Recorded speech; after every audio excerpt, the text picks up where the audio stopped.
The other day we saw massive protests in the UK as Donald Trump made his visit to speak with Prime Minister Theresa May. A big part of this protest was the famed Trump baby balloon. Apparently this is the center of some controversy because it may have been offended, and people were wondering whether or not the mayor would allow people to actually fly this big balloon of Donald Trump looking like a baby. Sadiq Khan, the mayor, gave a statement where he said, "Could you imagine if we limited freedom of speech because someone's feelings might be hurt?" And a lot of people felt like that's a bit hypocritical coming from someone who has called for fines on tech companies for not dealing with hate speech. Not only that, but the UK routinely arrests people for saying mean things on the internet. So let's take a look at what Sadiq Khan actually said. Is he really being hypocritical here based on his past statements? And then let's look at what a country can be like when they do limit people's freedom of speech because it could hurt someone's feelings. Before we get started, please head over to patreon.com/Timcast to become a patron and help support my work. This is my full-time job, and if you like these videos and want to see more interviews and on-the-ground reporting, please consider becoming a patron at whatever level you feel comfortable today. First, let's take a look at this story about the snarling orange Trump baby blimp flying outside British Parliament. A blimp depicting Donald Trump as an orange, snarling, nappy-wearing baby flew outside the British Parliament in London on Friday, launched by critics of the US president who are demonstrating throughout his visit to the country. Trump, who arrived on Thursday, said he would avoid London as much as possible to avoid the protests. "I guess when they put out blimps to make me feel unwelcome, no reason for me to go to London," he told the Sun newspaper. "I used to love London as a city, I haven't been there in a long time, but when they make you feel unwelcome, why would I stay there?" And this is the infamous Trump baby balloon. Now, a lot of people thought it was going to be a lot bigger, and it was actually kind of small. You know, I've been to a lot of protests across the US, and they have this big inflatable rat it's bigger than 20 feet, I'm pretty sure, and it never really becomes a big news story. It was interesting that there was a lot of controversy over this, and from what I heard, I assumed this was going to be a massive, like Macy's Day Parade-sized balloon, and it wasn't. It was rather small, so maybe this was just the media trying to hype things up. But there was some doubt as to whether or not it would be allowed to fly, and the mayor issued this statement. From Emily Ashton, senior political correspondent at BuzzFeed UK, Sadiq Khan on why he allowed the Trump baby blimp. "Can you imagine if we limited freedom of speech because somebody's feelings might be hurt?" Now immediately, people took that statement and placed it next to a story from The Independent about how, yes, the UK regularly arrests people for hate speech. And this story is a bit old. This is from 2 years ago in The Independent. Arrests for offensive Facebook and Twitter posts soar in London. The number of people being arrested for online crimes of speech have increased dramatically in London, while arrests for aggressive, threatening, or hateful speech on social media have declined between 2010 and 2013, the numbers rose last year. According to the Register, a total of 2,500 Londoners have been arrested over the past 5 years for allegedly sending offensive messages via social media. In 2015, 857 people were detained, up 37% increase from 2010.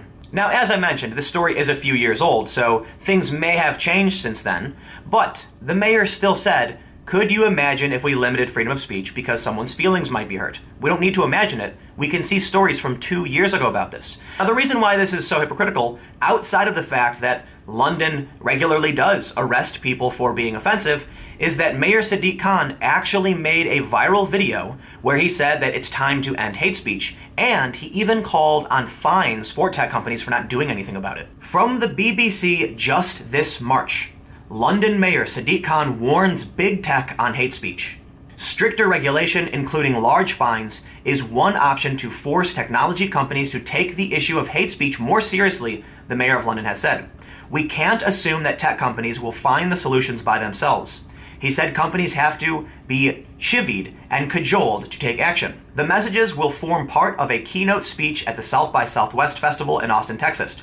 He said the messages could deter people from entering politics or public life. "If someone like me is receiving these sorts of messages in a public environment," he said, "imagine how you feel as a young person if you're somebody who's putting your head above the parapet. You're going to think once, twice, 3 times whether you want to do so. For too long, politicians and policymakers have allowed this revolution to take place around us, and we've had our heads in the sand." In his speech, he will reference rules put in place in Germany that allows fines of up to 50 million euros if hate speech is not removed in a timely fashion. Germany is an example of where the German government said enough. Unless you take down hate messages, unless you take down fake news, we will fine you. Now, Sadiq Khan posted this video on March 12, 2018, where he's essentially doing this bit that we see, I think it's on Jimmy Kimmel, where people read tweets to them. And at first, he reads some tweets that are actually kind of jokey and funny, but eventually gets into things that go beyond hate speech, threats of violence, incitement to violence. In one instance, someone saying that they will kill him, which is beyond hate speech, though he does reference some posts where people are simply being mean to Muslims. If someone like Sadiq Khan says, sure, by all means fly this blimp of Trump because they don't want to curtail speech simply because it's offensive, yet calls for offensive speech to be fined or criminalized, it seems like we have a genuine case of rules for thee, but not for me. If you want to have equal rights and justice anywhere, everyone has to be held to the same standard.